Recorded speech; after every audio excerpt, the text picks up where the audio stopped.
In this video, I'm going to take you through the 12 marketing terms that every single business founder should be using or defining within their business to make sure they have alignment with their internal and external teams and make sure that they're tracking accurately the metrics. Now, in saying that, all these metrics are going to be different depending on different businesses. Every business tracks certain metrics slightly different, and that is completely fine.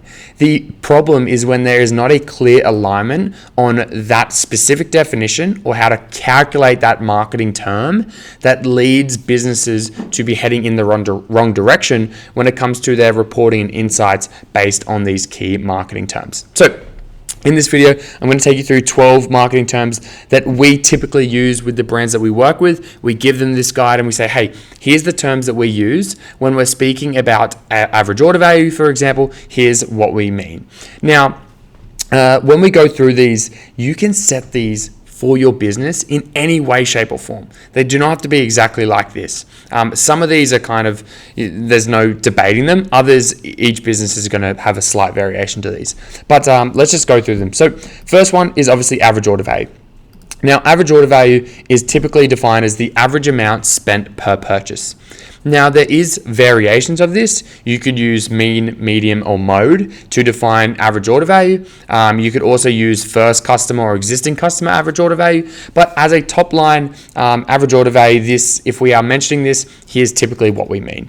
And that's where the nuances of how you actually calculate some of these metrics can be different and need to be specified from business to business.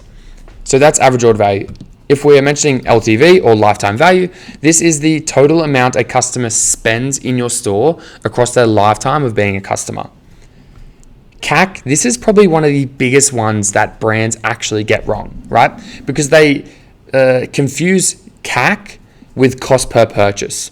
And these are two completely different definitions. CAC, or customer acquisition costs, is how much you as the business founder or marketing manager or paid media manager spent to have a new customer purchase from your store. That is completely different from cost per purchase, which takes into account just existing customers and new customers buying from your store, and is typically going to be lower than your CAC because it's encompassing existing customers and new customers. And that's where businesses think that they're profitable on their first order because their cost per purchase is lower. But in fact, when they actually split out the cohorts, their CAC is extremely higher than what they had imagined it would be. Return on ad spend is the return, obviously, on your ad spend. So the money you received from the money you spent on advertising. CPM is just the cost per 1,000 impressions. So every time you spend on Facebook, it uses a CPM or an auction method. And this is essentially how much it's costing you or your business to get in front of 1,000 people on any given day, week, or month. CTR, which is click-through rate. This is the percentage of times people saw your ad and performed a link click. Cost per click is the average cost per link click. So out of all the impressions, how much that cost you, how many of those people clicked on the link, what was that number divided by the amount, and that will give you your cost per link click. Outbound clicks that are links that take you off the Meta platform. Now, this is different to link clicks, and you can use this to track how many of those outbound clicks actually landed on your website. So this is really good to have those different definitions because outbound clicks and link clicks are different things. And if you track link click to landing page view, you might have a huge drop off. If you click, use a formula to calculate outbound click to landing page views, you might have a higher hit rate on that actual landing page. Then we go to landing page view. This is quite standard. It's the number of times a person clicked on an ad, link, and successfully loaded your web page, kind of what we were touching on just a second ago. MER, this is your marketing efficiency ratio, and this is your overall return on investment from marketing. So some businesses use this as a percentage, some businesses use this as a whole number.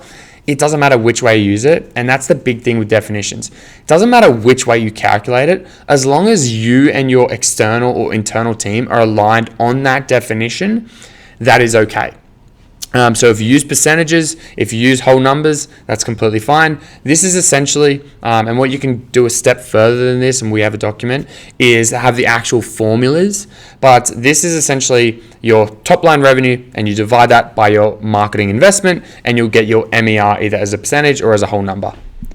Initiate checkout. This is the second step of the checkout process. Obviously, this is pretty self-explanatory. And then conversion rate.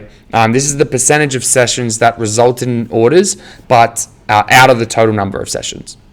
So this document here is really just to give you as the brand founder a set of guidelines from when you're working with your internal team or an external agency to say, hey, here's how we define these certain metrics. Here's how I want you to track this in this reporting.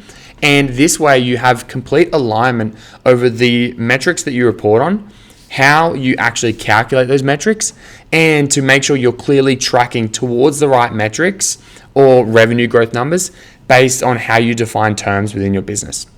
So if you want a copy of this, all you have to do is reach out to us via our Instagram or email, and we can send this across to you. This is just a really basic template that we use, and then we expand on these terms with proper calculations to make sure that we are aligning how we're reporting and the insights that we give to the brands, and making sure that they're across those numbers so that we have complete alignment with the brand partners that we work with every given month. Hope you enjoyed this video, and if you have any questions, leave them in the comment section below.